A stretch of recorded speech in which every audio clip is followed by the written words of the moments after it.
Hello everybody, Sean the Magical Weeb here. Today we're going to be looking at some magician memes. Let's do this. Alright, welcome back to my meme review. That was a crappy joke, I'm just going to ignore that. Anyways, let's get on. We're going to be looking at some magician memes. This should be funny, and I hope you guys like this. Let's get on with it.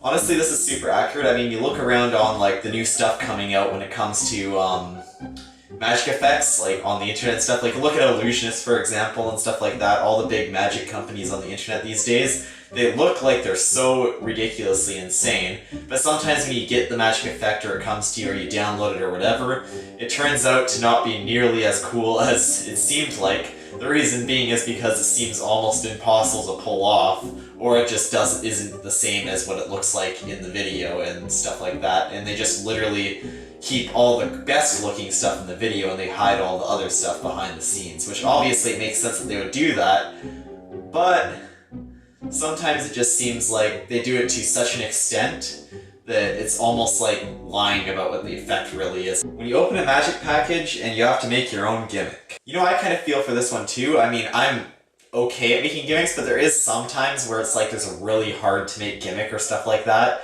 where you get a magic effect and you're getting really excited for it, and then you realize, oh, there's this really complicated gimmick I have to make. It's gonna take, sometimes it might even take a while to make it or something like that. And honestly, what I would get annoyed at is sometimes, or a few times I've downloaded a magic effect, and then I figure out, oh, I gotta get all this ridiculous amount of stuff that in order to do this effect, or make the gimmick, and you have to buy like a whole bunch of material and wait for it in the mail to come forever in order to do the effect that you just paid for, and that's kind of what gets a little bit annoying for me. Watching my signed card jump to the top.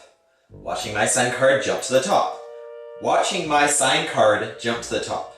Watching my signed card jump to the top. Well, I mean, I do get the ambitious card routine, is the card coming to the top many different times over and over and over again, but I still feel like it has the climax because you're doing it in cooler ways every single time, or more insane possibilities, removing barriers that it could have been like this or that, so I don't really know. I don't know. Magicians, ACR, Triumph, Ace Assembly, Travelers, ACAAN, so on, Sandwich Flourishes, Predictions, blah blah blah, over and over and over again. All these different things, oil and water. Normal people just call it a card trick. Well, I mean, this is kind of self-explanatory. With any craft, there's like really in-depth ways of explaining something when normal people just explain it one way because there's so many different things to do with it. I mean, think about science, for example, right?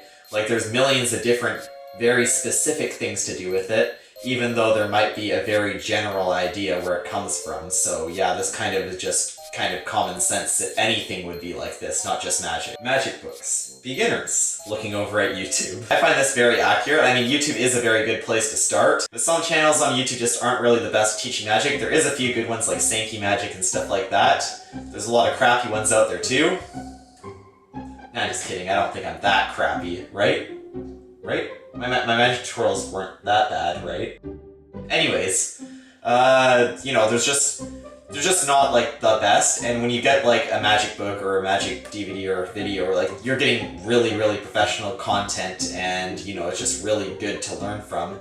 And honestly, way, way better, and you're gonna learn way more than just some little kid teaching magic on YouTube. Extremely hard, angle-sensitive move, and easy move. So yeah, I would say with more advanced magicians, obviously people are gonna want to learn more advanced moves, which makes sense and is a good thing to learn advanced moves. Not only will you know more stuff, but your easier stuff will just look better too. So yeah, sometimes you see this where you find a really fancy move that's really hard to do, but looks almost exactly the same as an easier move, and people for some reason decide to go for the fancy move, even though it's so much harder to do, rather than the easier move, I guess. And it's like, why? I guess, why would you do that if they look exactly the same? I mean, if the more advanced move does look better, then obviously go for that if you can do it, and it's really cool to work on more advanced moves when you get better at it, obviously.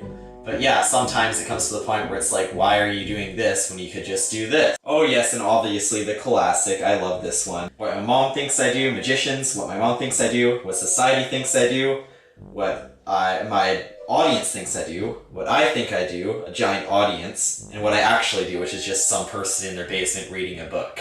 I mean, sometimes you practice magic for so long that you come to the point where you feel like this is literally all you're doing rather than anything else. I mean, yeah, I mean, everybody kind of feels that when they're like working on magic so much. So yeah, this is kind of a very relatable meme, I feel, for a lot of magicians. How to market magic effect. No switches. No switches, no forces. No switches, no force, no magnets, instant reset.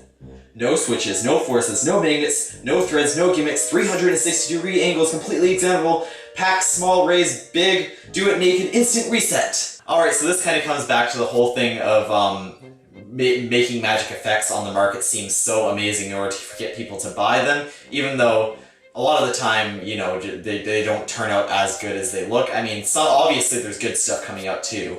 Like, the books are really good, and the books have always been good. A lot of the old stuff is really good.